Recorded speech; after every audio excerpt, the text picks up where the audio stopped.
down here, and we'll go to John Cross from... No, yeah, we'll go to John Cross from the Mirror. There we go. Hi, John.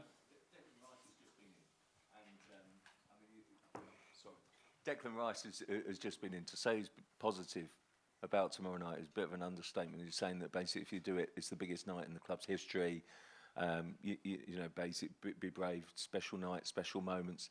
I mean, do you feel that right throughout the group? There's a determination to turn this around, and you know, when you see them in training, just how strong is that belief that they can do it, and the confidence? Huge enthusiasm, huge energy. We are a win away from being the champion in the semi-final. We're in the most beautiful cities in the world against a great opponent. It doesn't get much better than that. We are here to make history. We have a big opportunity tomorrow. We bring a result that gives us so much clarity about what we have to do. A lot of learnings from the first leg as well, and how small the margins are between the two teams. The result, in my opinion, should have been very different to that one. So tomorrow, another opportunity to prove that and earn the right to be in the final. Okay, we'll go to Alex from the BBC.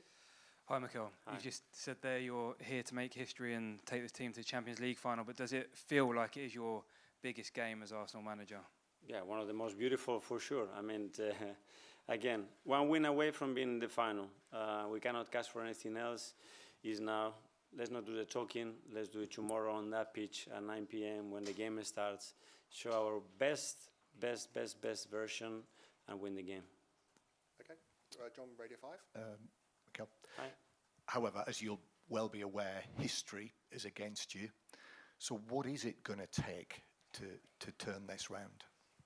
Again, a lot of the things that we did in the first game, better, more consistently. If we do that, the probability for success will be very, very close to us. We are more than capable. We've done it in Europe against a lot of odds. Probably nobody would say that we'll be in this position, so that was against history as well. So let's make our own history. Gary from Sky Sports. Mikel. Hi. Luis Enrique on Thursday will be 55 years old. He says he's looking forward to an extra special present this year with his team making the Champions League final. How determined are you? I know he's an old colleague of yours, but how determined are you to spoil his birthday? Well, being better than them. We're going to have to show that tomorrow. We know what we can do. We show it in the first leg as well in many moments, apart from the first 15 minutes when we have some difficulties and understanding why. And tomorrow, as I said, full clarity, what we have to do, how we have to do it, and how much we have to embrace and enjoy this moment to get the best out of ourselves. Jordan, Athletic. Hi, Mikel. Declan was just in talking about the magic moments that you always ask for your players in these big games. I think after the last year against Bayern Munich, you said that they just hadn't come. But do you feel after the Bernabeu performance that you've got players now, individuals now, that feel they belong at this level and have got the ability and the belief to go and make that difference? 100%. I think that's how you have to embrace and take the game, you know, to make something special. We said to be in the final of the Champions League, you have to do something exceptional throughout the tournament. We've done a lot of great things, but tomorrow in Paris against this team is the moment to do it. And we want to elevate the level of this team and start to make history. That's the opportunity we have ahead of us to do it. Miguel, Independent. Hi, Mikel. Hi. In big second legs in the Champions League, especially in this stadium before, sometimes they can feel like they go out of control or they can be chaotic. Is that what you'd want to provoke or would prefer, or how would you see it? Depends. I think it would be different moments, like you had the first leg. Obviously, the result brings a lot of clarity. What both teams have to do for us is even clearer. So that's it. And there are players on that team. They have experienced that in many situations. So I was looking at the amount of time that they play ties and how many times they have tried, you know. So we are here. It's our opportunity, and we're going to make it happen. Isan Daily Mail. Hi, Mikel. Away from home in Europe this season, you've put together quite a string of results, like the 7 goals against PSV, 5 against Sporting Lisbon, and of course the victory at the Bernabeu. What does that give you going into this game, obviously away from home again, that you can bring into, hopefully, obviously overturning the deficit in the second leg? Again, conviction that when we had to do it, we did it in a really convincing way against very difficult opponents.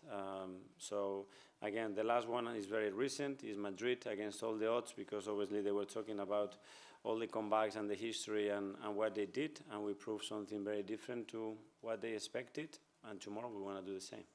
Phil PA. Hi, Mikel. Dec was saying earlier that Arsenal are very close to winning trophies, but do you feel under pressure to get it done this season? Because there'll be some that will say that if Arsenal don't win a trophy this year, it's we're been a going bit to of a try failure. to do this season. Winning trophies as well is about being in the right moment, in the right place.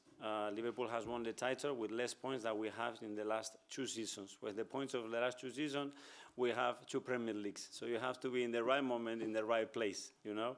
Hopefully here we are in the right moment, in the right place in Paris tomorrow to earn the right to win the final. Simon, Evening Standard. Mikel, when Arsenal fans think of Paris and the Champions League, they often think about 2006 and the painful memories of that final. So the fact you're back in the same city, you know, add to the opportunity for you to kind of try and ease some of those painful memories and make some new ones? Yeah, football gives you another opportunity and it brings you to places that are so related sometimes. So it's a beautiful story. So let's make it our own tomorrow. Just quickly on Jurrien, you obviously trained today. Is he okay to start tomorrow night? I will assess him today whether he can start the game or not. Tom, Football London. Hi, Mikel. Hi. We saw Riccardo Calafiori also in training this morning. How much of a boost it is that he can be in and around the squad? I think he's travelled with the group as well. Yeah, so. he's travelled and he's fit and he's ready to play when we need him. So that's great news, obviously. Guys, we're not going to be able to get around everyone, so we'll go quickly through. Sam from The Telegraph.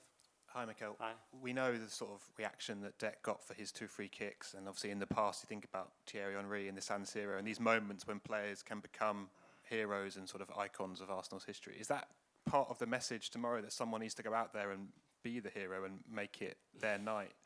It has to be in football. You're going to get remembered for those moments, big stages, when the team needs it, when the club needs it to deliver those moments. And I'm playing with that mindset. This kind of game is, in my opinion, the right one, and that's the work frame that we've done in the last few hours. Okay, we'll do last 2 from the UK media. Firstly, Jordan from The Sun. Hi, Mikel.